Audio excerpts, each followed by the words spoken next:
Istri selingkuh. Part 2. Si gadis, nama anak kami, itu anak siapa? Dia memastikan itu anak saya.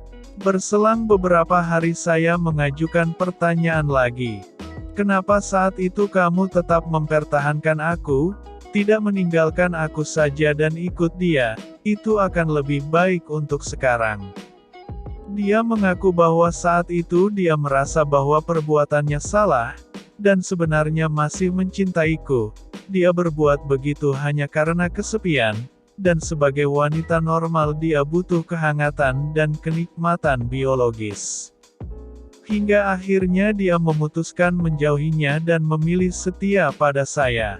Namun selang beberapa hari dia mengaku, dia menjauhinya karena si lelaki ternyata juga menjalin hubungan dengan wanita lain. Selama dia menjalin hubungan dengan lelaki itu, kami tetap berkomunikasi telepon atau SMS dengan normal. Saya sama sekali tidak merasakan perbedaan dari sikapnya. Luar biasa mentalnya. Ketika saya berkunjung ke kota tempat dia bekerja, kami tetap hangat. Sama sekali tidak ada yang patut saya curigai dari sikapnya. Namun saya baru sadar kenapa waktu itu dia suka dan hafal lagu band Samsons berjudul Kenangan Terindah. Lagu Glenn yang saya tidak tahu judulnya namun ada syair begini, Tuhan bila masih diberi kesempatan, izinkan aku mencintainya, namun bila waktuku telah habis dengannya, saya tidak hafal lanjutannya dan ketika Fatin membuat single yang berjudul Memilih Setia, dia juga menyukai lagu ini. Padahal lagu ini muncul jauh setelah dia mengaku. Saya bukan orang baik, saya jauh dari kata sempurna dalam hal menjalankan agama. Saya suka melihat wanita cantik, namun sangat hati-hati dengan wanita. Jika mau membalas dendam, kesempatan untuk melakukan dengan wanita lain tidaklah sulit dicari. Tinggal kita mau atau tidak. Satu hal yang membuat saya bertahan, saya percaya Tuhan dan saya punya harga diri. Selain itu, jika saya melakukan dengan wanita lain, bagaimana perasaan si suami jika suatu saat mengetahuinya? Pasti akan sakit seperti yang saya rasakan. Perlu waktu 6 bulan untuk bisa tidak menangis saat memikirkan apa yang harus saya lakukan.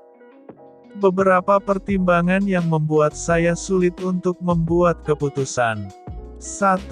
Perbuatannya sudah selesai. Dia sudah meminta maaf dan sudah berselang waktu yang lama dan selama itu dia menjalankan fungsinya sebagai istri dan ibu dengan sempurna.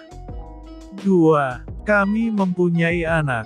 3. Saya tidak ingin mengganggu kehidupan orang tua kami dengan permasalahan rumah tangga kami. Jika kami berpisah mereka pasti akan kecewa dan terpukul. 4. Semenjak menjelang melahirkan dia memilih resign dan berkomitmen untuk mengasuh anaknya sendiri. Ini sangat saya hargai. 5. Dia tidak mempunyai keluarga, juga tidak bekerja tetap.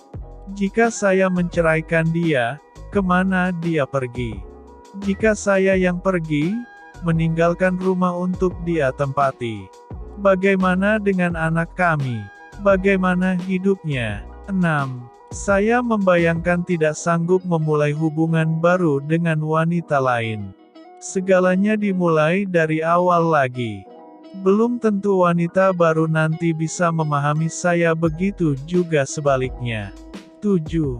Kalaupun terpaksa harus berpisah, saya berencana membuat pengakuan bahwa kami berpisah karena saya yang selingkuh dan dia yang menuntut cerai karena kenyataan memiliki istri yang pernah selingkuh adalah hal paling memalukan dan sangat menjatuhkan harga diri lelaki. Saya memilih bertahan. Saya bersyukur, meskipun sakit dan seiring berjalannya waktu saya bisa mulai berhubungan seks dengannya, namun segalanya telah berubah. Mungkin ini yang tidak diketahui oleh wanita, bahwa saat berhubungan seks, seorang lelaki tetap dalam keadaan sadar, logikanya masih berjalan, bahkan saat orgasme pun lelaki masih bisa berpikir normal dan ini yang menjadi masalah. Sejak itu saya tidak pernah bisa melepas pikiran bahwa dia sudah pernah melakukannya, secara terlarang, dengan pria lain. Saya jijik, tapi dengan siapa lagi saya harus melakukannya? Saya sudah tidak mencintainya namun masih membutuhkannya, untuk kebutuhan biologis dan tentu saja yang utama untuk mengasuh anak kami. Saat ini sudah berjalan 6 tahun sejak pengakuan itu. Saya belum pernah menceritakan hal ini kepada siapapun. Padahal sesungguhnya saya butuh sekali tempat untuk sekedar berbagi supaya agak meringankan beban dalam hati saya. Namun ini sama saja dengan menyebar aib kami sendiri. The End.